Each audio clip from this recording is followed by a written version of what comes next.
Bonjour à vous tous et bienvenue au message La Parole de Dieu. Bienvenue à cette exhortation de Paul aux jeunes Tite de combattre pour la vérité de Dieu dans l'Église chrétienne. L'Église de Dieu qui est décrite comme la colonne et l'appui de la vérité. Il n'y a rien ici-bas, il n'y a aucune institution comme l'Église de Dieu pour demeurer dans les voies de Dieu, pour maintenir la saine doctrine dans notre monde. Dieu l'a choisi. L'endroit où la saine doctrine doit régner, où la vérité de Dieu doit triompher, où le message des Écritures doit être préservé. Et les épîtres pastorales guident l'Église locale, incluant ses dirigeants, dans cet effort de conserver le plus possible, on se comprend bien, la perfection n'est pas ici-bas, mais le plus possible, la pureté de la révélation de Dieu. Donc ce matin, j'aimerais vous inviter à chercher l'épître qui a été envoyée à Tite. L'épître à Tite au chapitre 1. Et j'aimerais qu'on considère ensemble pourquoi la fausseté dans l'Église. Pourquoi la fausseté? Pourquoi l'erreur? Pourquoi l'hérésie? Pourquoi les fausses doctrines se répandent occasionnellement dans les églises chrétiennes, les églises évangéliques? C'est certain, si on pense à pourquoi, quelle est la raison, une des raisons principales est tout simplement que les chrétiens ne connaissent pas la saine doctrine. Que les chrétiens sont ignorants des enseignements de la parole de Dieu. Puis avec cette ignorance, l'erreur peut s'infiltrer facilement dans l'œuvre du Seigneur. Des gens, des fois, m'envoient des vidéos. Ils ont dit « Hey, as-tu écouté ça? Hey, ce pasteur-là, c'est tellement intéressant. » Puis là, je regarde un peu où se trouve l'Église, je regarde un peu les détails concernant l'enseignant en question. Mais là, j'écoute ça, des fois, c'est des séries que les gens veulent que j'écoute. Mais là, j'écoute ça, puis je suis là, je me dis « Comment? Comment est-ce que les enfants de Dieu peuvent rester dans cette Église-là puis entendre toutes ces faussetés, tous ces mensonges-là qui sont répandus dans l'Église? » La raison, c'est pas compliqué, c'est qu'ils ne le savent pas. Souvent, ils sont ignorants. C'est pour ça que j'apprécie tellement les chrétiens qui sont affirmés, les chrétiens et les chrétiennes qui sont affirmés dans leur foi, qui comprennent bien le message de Dieu, qui vont tout de suite détecter rapidement, qui vont détecter l'erreur lorsque quelqu'un va rentrer dans l'assemblée, lorsque quelqu'un va visiter, puis à un moment donné, va partager quelque chose. Là, je vois la réaction et l'exhortation qu'ils vont venir donner à la personne. Et comme j'apprécie cela, vous savez, c'est comme les employés d'une banque qui sont formés pour connaître la devise. Ça, en passant, c'est un dollar. Dans le passé, maintenant, on a les pièces de dollars, mais dans le passé, là, on avait des 1 et des 2 dollars en papier. Et je vais utiliser cet exemple-là pour vous enseigner alors que je vais aller à travers le message et montrer 3 raisons particulières pourquoi les gens font le partage de l'erreur dans l'Église. Puis je vais utiliser ce dollar-là. Et quand les gens devaient détecter les faux billets de banque, on les formait à connaître dans toute la minutie possible le vrai billet de banque. Il devait être capable de reconnaître tous les petits détails. Là, quelqu'un qui arrivait avec un 1, ben, peut-être plus aujourd'hui, un 20, un 50 ou un 100, tout de suite, oh, il y a quelque chose qui ne va pas ici. Pourquoi? Parce que les gens étaient formés à reconnaître le vrai et ils pouvaient distinguer le faux rapidement. Et ça, je remercie les chrétiens qui sont des colonnes dans l'œuvre de Dieu et qui sont en mesure de le faire.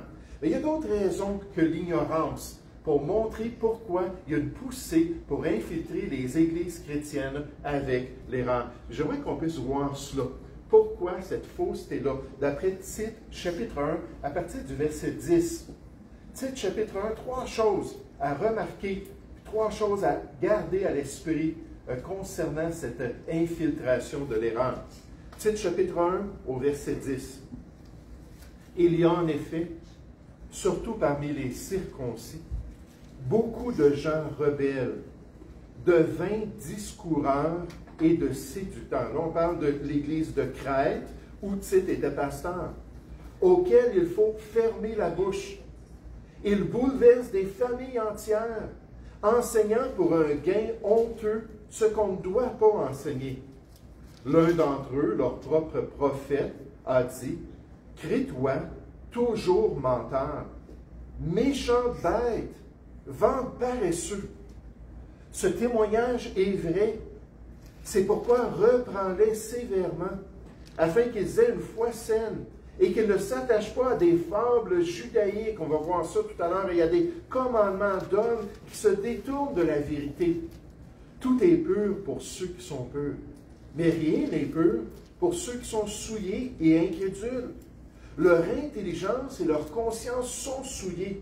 Ils font profession de connaître Dieu, mais ils le renient par leurs œuvres, étant abominables, rebelles et incapables d'aucune bonne œuvre. Là, Paul veut encourager et exhorter ce jeune pasteur Tite. Là, il a dit, il y a 3 raisons que moi je vois pour cette infiltration-là dans l'Église chrétienne. J'aimerais qu'on puisse regarder ces 3 raisons-là, puis juste se questionner personnellement. Est-ce que ça arrive que j'ai ces caractéristiques-là? Est-ce que ça arrive que j'ai une certaine impiété envers la révélation de Dieu, puis que je suis en train de partager des choses qui ne sont pas la pensée de Dieu auprès du peuple de Dieu? Donc, regardons cela ensemble. Paul révèle à Tite, premièrement, la présence de rebelles dans l'Église de Dieu. La présence de rebelles dans l'Église de Dieu. C'est-à-dire des gens qui résistent à l'idée de l'importance de la saine doctrine dans l'Église chrétienne, qu'ils ne veulent pas d'enseignement systématique de la vérité dans l'Assemblée, qui préfèrent plutôt propager leur propre pensée quant à la vie chrétienne et quant à la foi. Puis ils viennent pour propager cela. Là, quand ils entendent un enseignement, quand ils entendent des choses qu'ils n'aiment pas, ils sont rebelles, ils sont contre ça, ils vont contredire ce qui a été enseigné à cause de leur rébellion. Oh, des rebelles dans l'Assemblée chrétienne, des résistants à la vérité, des croyants, entre guillemets, qui ne veulent pas se soumettre à la saine doctrine du Seigneur. Ça, là, s'ils voyaient l'importance d'un vrai billet, là, il ne faut pas avoir de faux billets, là, il prendrait le billet, là, puis il le déchirait. Maintenant, c'était le billet à mon épouse qu'elle a conservé. Je ne ferai pas ça ce matin. Mais il déchirerait le billet, puis je ne veux rien savoir de ce qui est vrai. Puis moi, c'est mes pensées, c'est mes impressions, c'est mes sentiments qui sont importants et ils sont rebelles envers la vérité de Dieu. Cet auteur nous dit, ce texte s'adresse à un groupe d'opposants à l'autorité et au leadership de Dieu au sein de la première communauté chrétienne.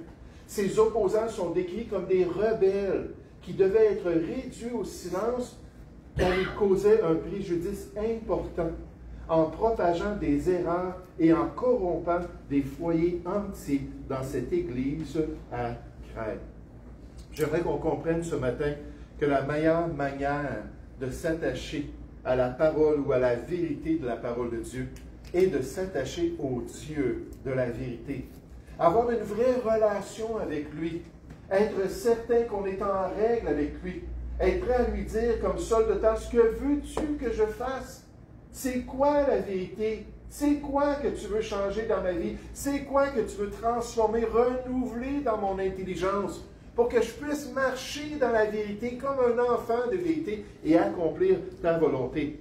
Paul a dit concernant les faux enseignants qu'ils ne s'attachent pas aux saines paroles de notre Seigneur Jésus-Christ. Et remarquez, c'est tellement important. Et à la doctrine, l'enseignement qui est selon la piété. Le mot « selon » ici, ça veut dire « fondé », qui est bâti ou fondé sur la piété. Comment est-ce qu'un chrétien va rester dans la vérité de Dieu?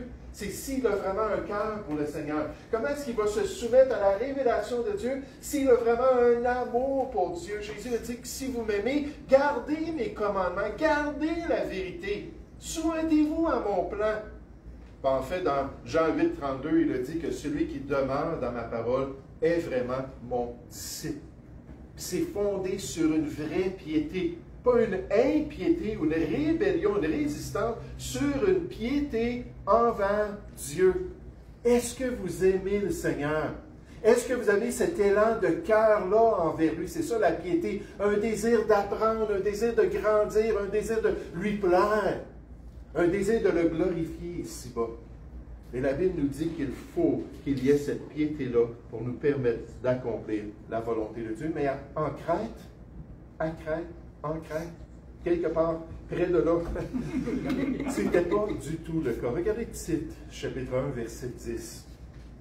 On nous dit, il y a en effet, surtout parmi les circoncis, beaucoup de gens rebelles, de vains discourants, des gens qui parlent avec du vide.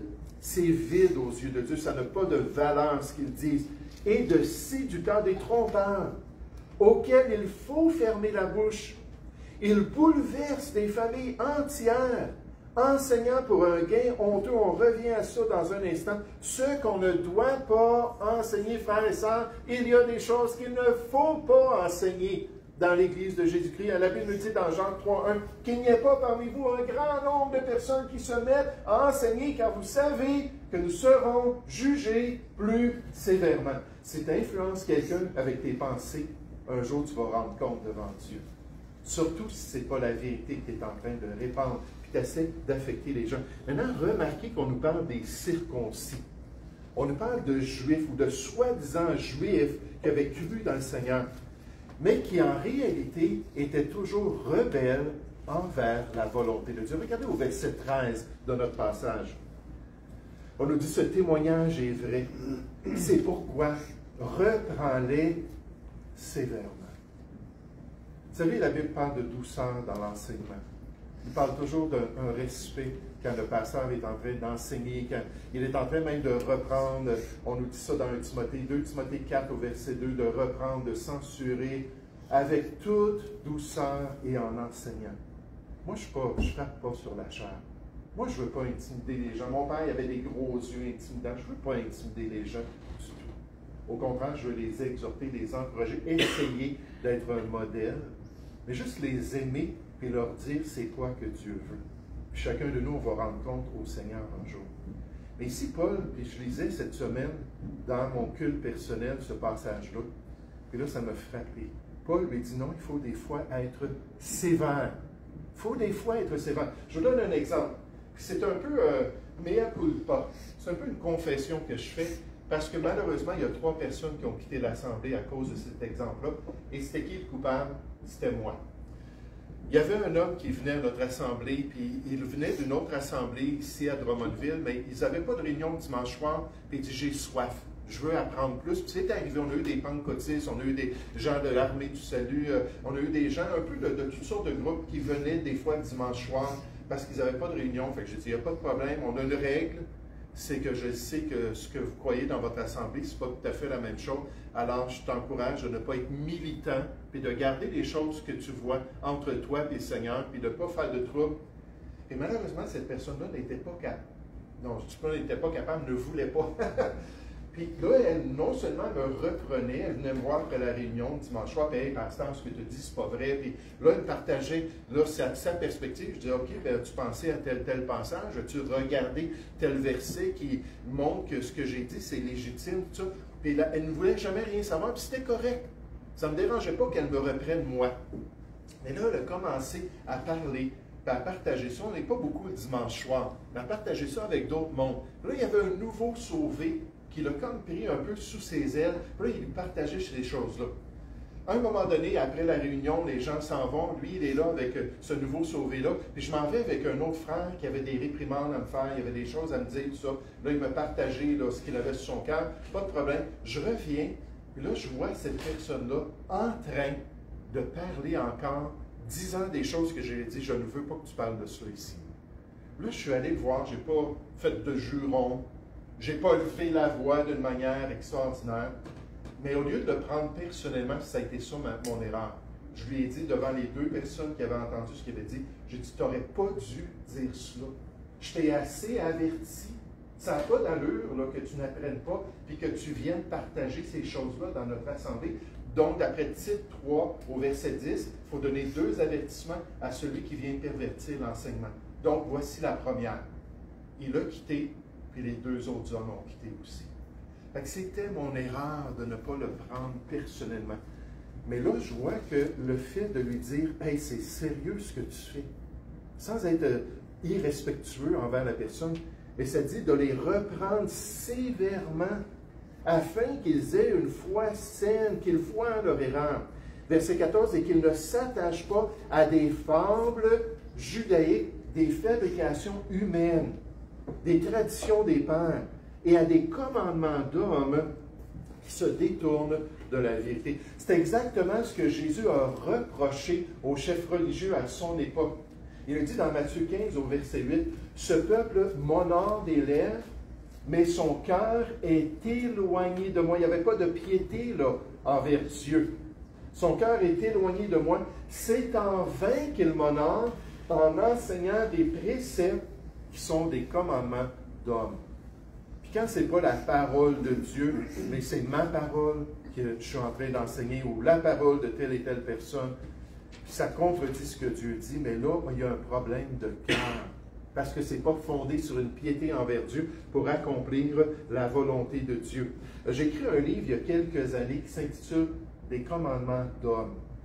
Dans ce livre-là, ce que je fais, c'est que je regarde à l'époque biblique comment les Juifs avaient les traditions, le Talmud, puis Mishnah, Gemara, puis toutes les centaines d'écrits qui venaient pervertir leurs croyances, qui ont été mis par écrit 2e, 5e siècle, bien sûr, mais à travers l'histoire des différents groupes, puis les différentes époques. Ce que ça montre, c'est que ce peuple-là, au Kourel, pour la plupart, n'ont pas changé du tout. Si jamais vous voulez sauter dans un sujet un peu plus corse, un peu plus difficile, je vous encourage à lire ça. Mais là, on nous dit cela, ces gens-là qui affectaient l'Église de Jésus-Christ. Dans le cas présent, Paul espérait que la sévère réprimande de Tite, avec amour nécessairement, suffirait à amener les erronés à cesser de prêter attention aux mythes juifs et aux commandements de ceux qui rejettent la vérité. Et juste une petite parenthèse avant de continuer, si vous me permettez. C'est qu'en tant que pasteur, j'ai un peu des réserves envers certaines personnes de l'Assemblée qui suivent des écrits des croyances juives. Des Juifs qui ne connaissent pas le Seigneur, des Juifs qui ne croient pas en Jésus-Christ, qui ont peut-être des choses intéressantes à dire concernant l'Ancien Testament puis concernant le peuple juif, mais souvent, c'est lié à des faussetés. Puis quand j'ai l'occasion d'écouter, j'ai l'occasion de lire un peu ce que ces gens-là disent, ces rabbins-là, puis ainsi de suite, bien, je m'aperçois qu'il y a des commandements d'hommes qui se lèvent contre la volonté de Dieu. J'irai même plus loin que cela. Même dans les enseignements des Juifs messianiques, qui sont dans la foi, gloire à Dieu, qui ont cru en Jésus-Christ, mais que leur approche, à cause de tout leur arrière-plan et des influences juives, n'est pas équilibrée envers la saine doctrine. Aussi, j'ai de la misère avec ces gens-là. Des pasteurs ici au Québec puis ailleurs, que des fois j'entends ce qu'ils disent, puis je me dis, ah, il y en a qui sont excellents. Je suis en train d'en lire un en ce moment, là. C'est excellent. Mais j'aimerais vous dire, il y en a d'autres qui sont trompeurs. Le fait qu'un chrétien juif peut lire l'Ancien Testament dans l'hébreu classique ne garantit nullement qu'il demeurera dans la vérité de Dieu. Mais la seule chose que je vous dis, c'est soyons prudents. Soyons prudents avec les influences juives qui ont affecté les chrétiens au 1er siècle, puis aussi à travers l'histoire et qui continuent à le faire. Pourquoi, malheureusement, c'est qu'il y a encore des rebelles dans l'Église de Jésus-Christ. Il y a encore des rebelles. Maintenant, Paul continue, puis il démontre un autre aspect, une autre motivation. C'est la présence des profiteurs dans l'Église de Dieu. La présence des profiteurs. Qu'est-ce que je veux dire par cela? Des gens qui veulent mettre de côté la vérité pour se faire de l'argent. Des gens qui sont prêts à pervertir le message de Dieu pour un gain quelconque. Ils vont altérer l'Évangile, ils vont altérer la vérité de la parole de Dieu, une vérité qui souvent est très négative. Après tout, la Bible nous parle plus de la damnation que de la félicité des croyants. Jésus, dans son ministère, a parlé plus de la géhenne que dans la demeure de son Père. Et donc, la Bible nous confronte avec notre condamnation. Nous sommes des criminels aux yeux de Dieu. Ça, c'est pas populaire d'entendre ça. Hein, il y a des gens qui veulent découper leur Bible et enlever le mot pécheur, transgressant, bien sûr, puis enlever ça des Écritures. Mais quand on reste attaché à ces choses-là, bien, on n'aura pas beaucoup de gens peut-être qui vont vouloir venir à l'Assemblée. Mais des gens qui sont prêts à construire des méga-églises, à recevoir des millions de dollars comme salaire dans notre contexte moderne, alors qu'ils mettent le positivisme devant la parole de Dieu, les émotions qui viennent faire la loi dans les églises, les expériences personnelles qui ont la primauté sur la vérité, et comme c'est populaire, on peut construire des méga-églises de dizaines de milliers de personnes si on va juste donner aux gens ce qu'ils veulent entendre.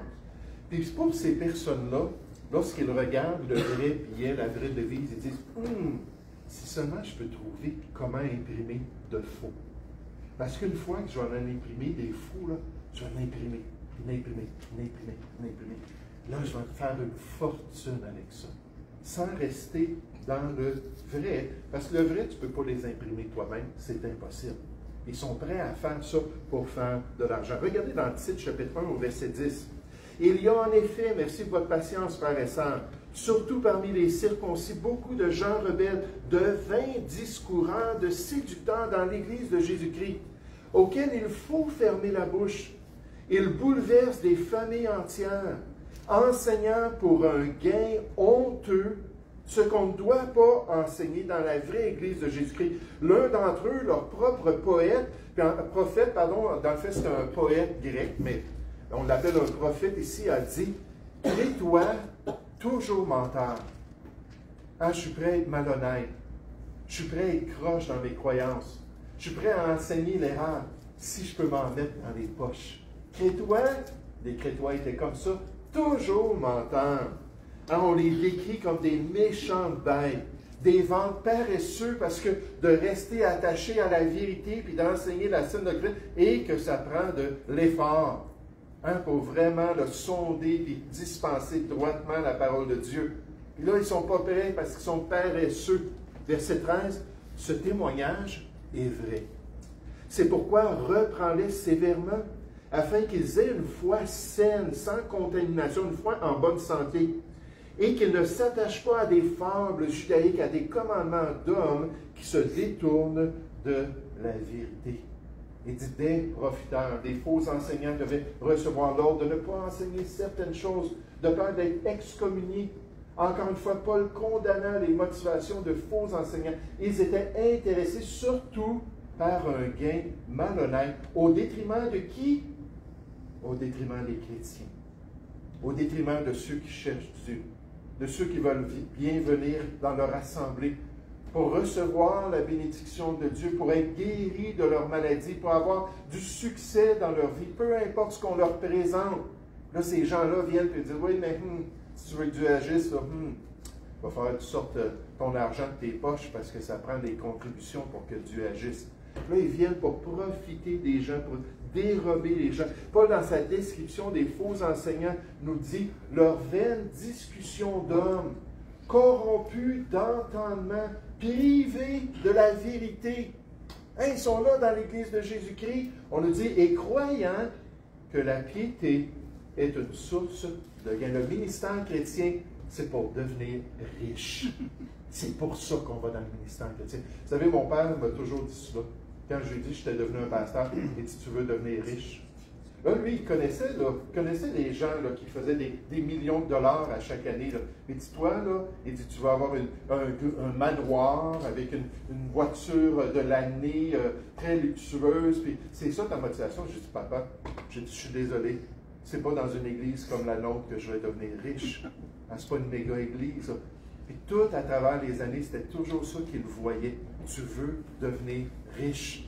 Il n'y avait aucune indication qui sortait de ma bouche, qui sortait de mes attitudes, loin de là. Mais ces gens-là, c'est ce qu'ils croyaient. Puis Paul dit, les vrais ouvriers du Seigneur, dans leur qualification, qu'est-ce qu'on apprend? Qu'ils servent Dieu, non pour un gain sordide, mais avec dévouement, à cause de l'appel de Dieu, à cause de l'amour pour l'Église de Jésus-Christ, à cause de leur soumission au plan de Dieu pour leur vie. Non pour un gain sordide, avec dévouement pour accomplir la volonté de Dieu sur cette terre.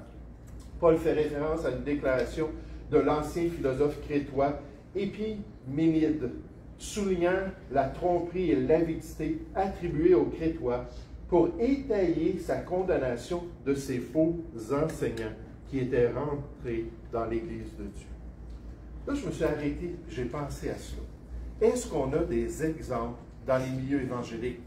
Est-ce qu'on a des exemples dans les méga-églises de personnes qui se sont remplies les poches, de dirigeants qui sont devenus très riches à cause du ministère chrétien? Puis nécessairement, ces dirigeants-là, vous allez voir leur fortune personnelle, c'est des gens qui ont une fortune personnelle malgré le fait qu'ils dépensent terriblement la plupart d'entre eux.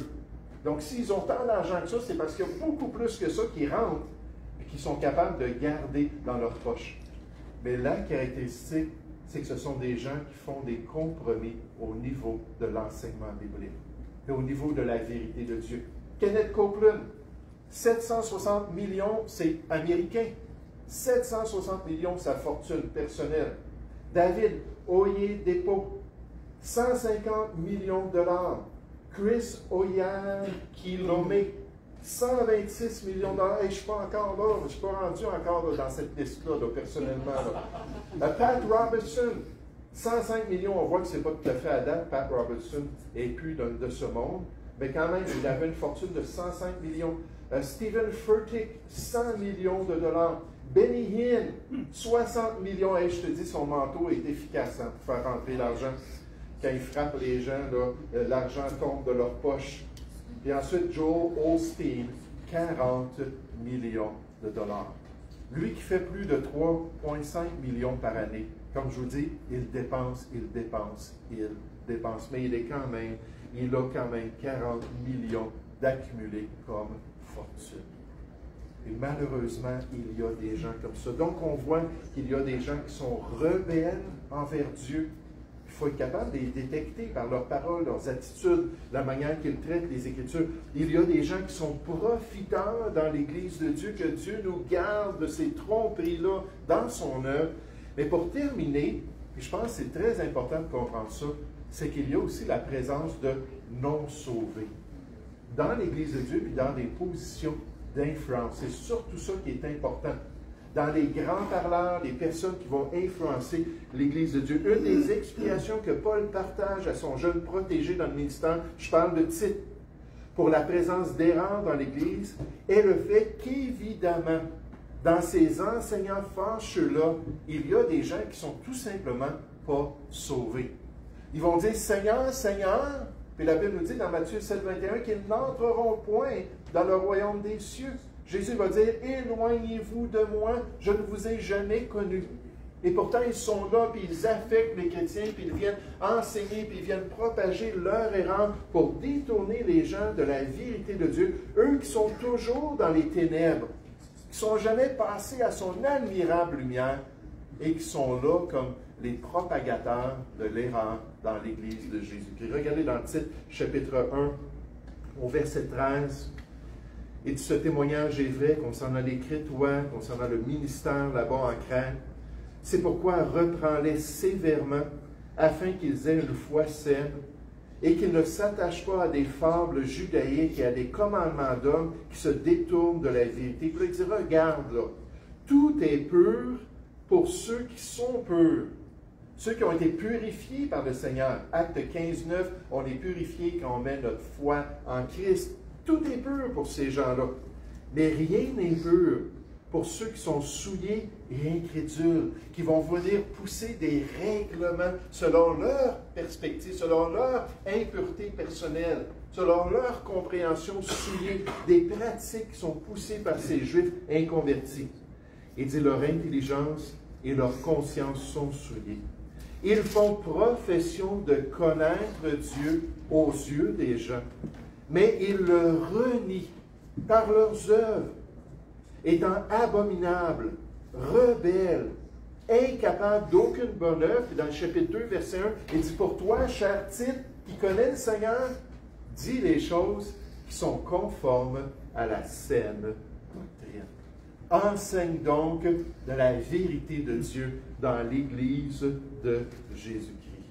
Oh, Paul dit qu'un bon ouvrier est attaché à la vraie parole, telle qu'elle a été enseignée, qu'on retrouve dans le Nouveau Testament, afin d'être capable d'exhorter selon la saine doctrine et de réfuter les contradicteurs, ceux qui sont rebelles. Le texte explique que pour les moralement purs, tout est pur, mais pour les corrompus et les incrédules, nous dit ce théologien, rien n'est pur, car leur péché entache leur perception et leur jugement concernant la volonté de Dieu. Le problème avec les faux enseignants était qu'à l'intérieur, dans leur esprit et dans leur conscience, est-ce un signe? Dans leur esprit, dans leur conscience, ils étaient impurs. En conséquence, même s'ils prétendaient connaître et suivre Dieu, je suis désolé, il n'y a plus rien à l'écran. Et suivre Dieu, leurs actions corrompues démentaient leur vraie nature devant le Seigneur. Et pour ces gens-là, on a vu les rebelles, la vraie devise, ils voudraient juste la déchirer. On a vu ceux qui sont prêts à être profiteurs. Comment est-ce que je peux m'en faire des faux et remplir mes poches? Mais pour ces gens-là, inconvertis, ils ne comprennent même pas c'est quoi une vraie devise. Parce qu'ils n'ont pas l'Esprit de Dieu, ils n'ont pas la connaissance de Dieu et ils ne peuvent pas marcher dans les voies du Seigneur. Un auteur nous dit, puis je vais juste vous le lire, je termine avec cela ce matin, peut-être ça va repartir, mais Paul résume leur caractère dans Tite 1 au verset 16. Ils étaient abominables, ce qui signifie qu'ils étaient détestables, dégoûtants. Les chrétiens dotés d'un bon sens spirituel seraient complètement dégoûtés du caractère et de la conduite de ces enseignants et ne les suivraient jamais. Comme des faux bergers, puis là on est capable de voir, non, ce n'est pas la parole du bon berger, puis on ne veut pas suivre ces gens-là. Et malheureusement, il y a des églises qui sont bondées de personnes qui vont les suivre, mais nous, notre défi ce matin, c'est de dire, Seigneur, non, je vais suivre seulement celui qui est assez honnête pour enseigner la saine doctrine, Amen. Pour se soumettre à la parole de Dieu. Alors, qu'est-ce qu'on retient de ce message ce matin? Vous savez, quand je parle des épîtres pastorales, moi, c'est très cher à mon cœur, parce qu'il y a tellement de choses qui viennent me montrer les responsabilités dans le ministère chrétien. Qui est-ce qu'on ne devrait pas tolérer dans notre assemblée? Premièrement, des gens qui sont clairement rebelles. On n'est pas capable de leur parler de la parole de Dieu, on n'est pas capable de leur enseigner les Écritures, on n'est pas capable de le reprendre doucement, avec amour, avec le message sans qu'ils disent « Non, je ne veux rien savoir de ça ». Mais ils sont rebelles envers Dieu, envers la parole de Dieu. Qui est-ce qu'on devrait mettre de côté? Les profiteurs. Vous ne le voyez pas, hein? Moi je le vois à mon écran. Ceux qui viennent pour faire de l'argent, ceux qui sont prêts à tout compromis pour se remplir les poches. Pour pouvoir recevoir, dans les proverbes, on dit qu'ils sont prêts à faire n'importe quel péché pour un morceau de pain. Juste obtenir quelque chose. Ils vont faire des compromis sur la parole de Dieu. Et dernièrement, des gens qui n'ont pas de témoignage. On a presque fini. Des gens qui n'ont pas de témoignage concernant leur salut. Et pourtant, qui ont tellement à dire. Il y a un monsieur qui venait avec son épouse ici à l'Assemblée, un jeune couple. Puis à un moment donné, il m'a dit, j'aimerais ça être impliqué dans le ministère. Puis là, je t'avais voir, j'ai dit, on va s'asseoir, parler de ton salut, tout ça. Tout ce qu'il me disait, c'était le catholicisme. Il avait été fidèle dans l'Église catholique, et ainsi de suite. Là, je posais des questions concernant sa relation avec Dieu, puis c'était évident, c'était tout basé sur lui, puis ses efforts, puis ses bonnes œuvres. Fait que là, je voyais qu'il y avait un gros problème, puis sa femme, c'était la même chose. J'ai dit, écoutez, on va travailler là-dessus, puis il dit, je veux me faire baptiser, là. J'ai dit, mais baptisé, pourquoi? Il dit, parce que Dieu nous dit d'être baptisé. Fait que finalement, j'ai dit, regarde, on va prendre du temps, on va se rencontrer, tout ça, puis là, le prochain dimanche, il n'est pas venu. L'autre dimanche après, il n'est pas venu. Puis là, il m'a écrit, puis il dit, je suis rendu à telle église, puis dimanche prochain, il me baptise. Ouais, je me dis, wow, s'il a accepté le Seigneur, gloire à Dieu. Mais il n'y avait aucune indication de ça. Là, il a commencé à m'écrire des textes pour tout me reprendre sur toutes sortes de choses que j'avais enseignées pendant qu'il était là. Puis je voyais que ses fondements, c'était la tradition des pères, c'était les croyances du catholicisme, Augustin, puis différents personnages dans leurs écrits. Donc, ce qu'il est en train de me dire finalement, c'est que si tu ne deviens pas comme l'Église catholique, mais tu n'es pas dans la vérité de Dieu, c'est clair. Là, je me disais, comment est-ce que les pasteurs de cette assemblée, je ne vous la nommerai pas parce que vous savez c'est quelle assemblée, vous sauriez, comment est-ce qu'ils ont perdu ça? Mais quand quelqu'un est non sauvé, on ne lui donnera pas la parole pour nous enseigner les voies de Dieu. Ils n'ont pas l'Esprit de Dieu, ils ne peuvent pas discerner les voies de Dieu. Et ça, c'est encore un exemple de comment l'erreur peut être véhiculée dans l'Église de Jésus. Que le Seigneur nous garde dans la saine doctrine pour sa gloire. Prions ensemble. Merci, Père Céleste, pour ta bonté. Merci, Seigneur, pour cette opportunité de venir ensemble ce matin. Merci qu'on a eu de l'électricité pour notre réunion. Et Père Céleste, je te prie que tu puisses bénir cette semaine, pour ceux qui vont venir demain, que tu puisses leur donner du bon temps, Seigneur, que ça puisse les encourager en tant que Canadiens, Seigneur, à accepter qu'ils ont ce rôle d'influence, ils sont la lumière du monde, ils sont le sel de la terre ici au Canada. Et Père, qu'on puisse vraiment ensemble être édifiés dans tes voies. Puis encore une fois, merci que tu es le Dieu de la vérité. Tu es véritable. Seigneur, il n'y a aucun mensonge en toi.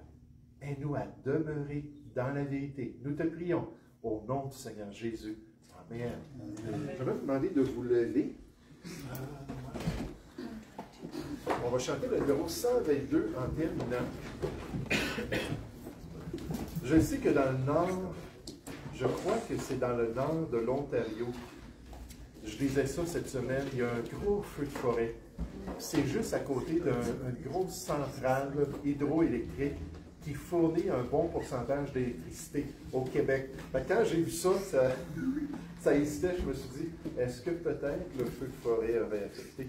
Mais évidemment, pas assez pour nous déranger. Donc, le numéro 122, et merci à l'Esprit de Dieu qui travaille dans nos cœurs.